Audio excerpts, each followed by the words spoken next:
Hey, this is Yvonne from Colorado, and I wanted to create a video tutorial on how to set up a voice broadcast using CallFire.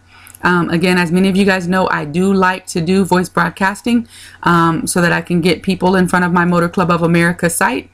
So what you're looking at right now, I just did a voice broadcast the other day on the 24th to 501 people, and that actually resulted in 2 sales for Motor Club of America. The cost of this campaign was only $21, and of course, as you know, we get paid $80 per referral. So pretty good profit there on a $21 advertising spend. So what I want to walk you through right now is just kind of an actual live voice broadcast right now. There are 4 things that you need to do to be able to get set up. For time's sake, I've already recorded other videos that you'll find in the training center. Again, one of the bonuses of joining my Motor Club of America team is that you will have access to my actual training center.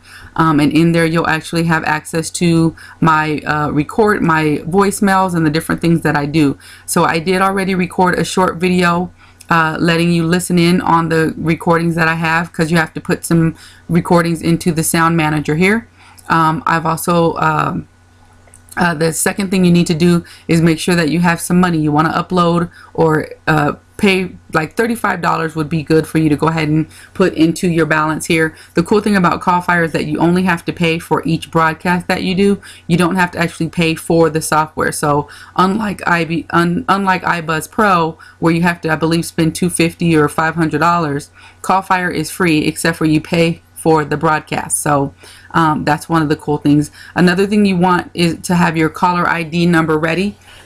You want to be able to field the people who are going to call caller ID from getting your voice broadcast, just to see who it was. So you want to have a voice message already set up, a voice box for that. Maybe get a free Google Voice number and just set that up for yourself. And then you're going to need an SAN number. Again, I walk you through on how to get that. That's for do not call, the do not call registry, and the ability to scrape calls so that you don't get in trouble for calling people who are on the do not call list.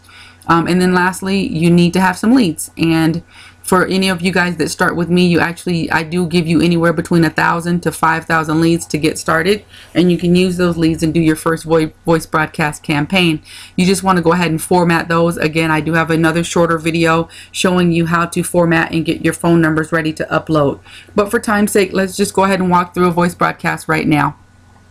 You're going to click on Create New Campaign. This really is simple, you guys. Once you've done it a few times, it's pretty easy to do. You're going to click on Voice Broadcast and Messaging, and you can name your campaign name whatever you want. I just usually name mine the name of the company that I'm doing, and then that day's date. Caller ID, again, you want to go ahead and have that set up so that you have a message box for people to be able to call. Oh, I tapped wrong. Okay. Transfer option, that's if you were to have someone press 1 so they could get more information right on that call. I don't typically do that because it costs me more money. So I just give as you heard in the previous video, I just give my website address right in the 30-second to 40-second message that they're going to hear. And then you always want to choose a do not call number. You can make it any number that you want, but my message says press 8 to be removed, so that's what I leave it on. I'm going to disable answering machines right now. Because I'm trying to test and see how much money you save by not letting your voicemail go to an answer machine. So if an answer machine comes on, it will actually disconnect from that. So I want it to go to live answers only. So I'm sorry, turn that off and then just choose live answer only and say yes.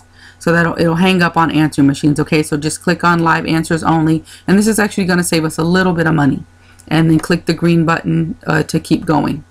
And then now you have to choose your sounds. So right now we're going to pick a sound, and this is my recording for a live person. So you choose it, and it gets uploaded in there, and then you're going to pick the sound for your do not call. Again, that was something that we needed to record so that they know that they had been added to the do not call list.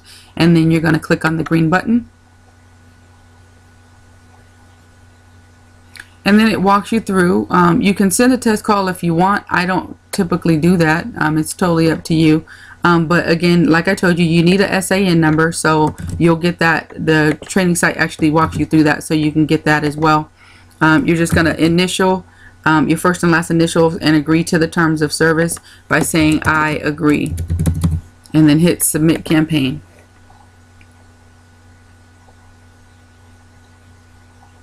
And then now you're going to add phone numbers to the campaign, because of course we need to be able to actually call some people. So we're going to browse for this. I believe I parked it on my desktop just for time's sake.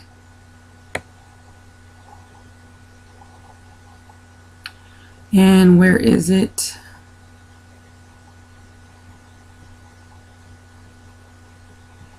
Oh, there it is. Okay, so then I have a list of 500 people. I'm uploading it in there now. Again, agree to the terms of service. Leave this set, both of them at yes. And initial again by putting your initials in there and saying that you agree. You can read over this stuff later. Again, for time's sake, I don't want this video to be too long, okay? So this is my list that I just uploaded. As you can see, all of the phone numbers were in column A. Again, I do walk you through how to do that and make sure that all of your phone numbers are ready. And you're just going to click on choose. And now you're ready. Right now it's pending. And you're going to go ahead and I believe turn it. You can turn it on. It's stopped right now. You see that 500 people were uploaded, so it's ready to go. So I'm just going to go ahead right now and hit start campaign, and we will sit here and kind of watch it do its thing. And as you can see, auto update is on. So every few seconds you're going to see that it starts to update. But right now it's running. It may take a few minutes for it to actually start. But doing a voice broadcast, again, literally can take you about 10 minutes and to reach 500 people and make a few sales. So it's really cool. Right now, as you can see, it updated. It's got 4 machines so far, which means that it hung up, which is cool. So that's going to save me a little bit of money. So hopefully I get some live people tonight. It's about 5 o'clock Mountain Time. Haven't quite figured out the best time to send a voice broadcast yet. I figure as long as each time I do one I get a few sales, I don't really care. You don't want to be calling too late, so as long as it's not 9 p.m. somewhere, after 9 p.m. somewhere, or before 9 a.m. somewhere, then you'll be fine. I am calling US only leads, so should be just fine. So we'll sit here for a little bit longer. I don't know how long the campaign's going to run because I don't want to make this video too long.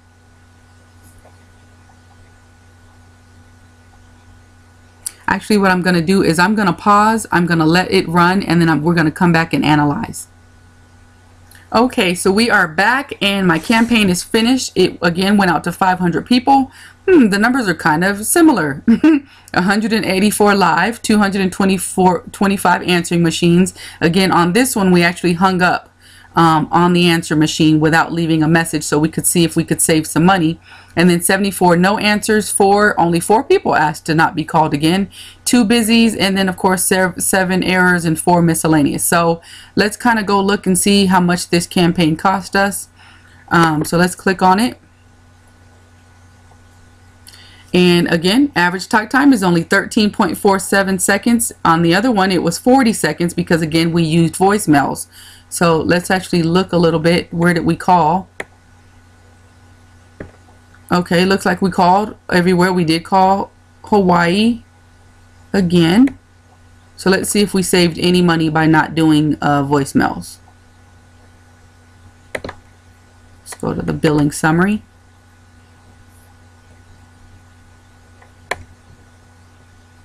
And from the look of things, we saved about $5. The last one was $21.35, $21.53, and this one was only $16 because we did not leave answering machines. It's been my experience that people just don't return calls when you leave messages on answering machines anyways. So all you really want to do is reach the live people, which is exactly what we just did. So that is how a campaign runs. You see so far I've done 2 for MCA. Again, the first one resulted in 2 sales. We will see what happens on this second campaign, but that's how quick it is, guys. After you've done that, you should start to see some opt-ins. Sometimes it can take a while.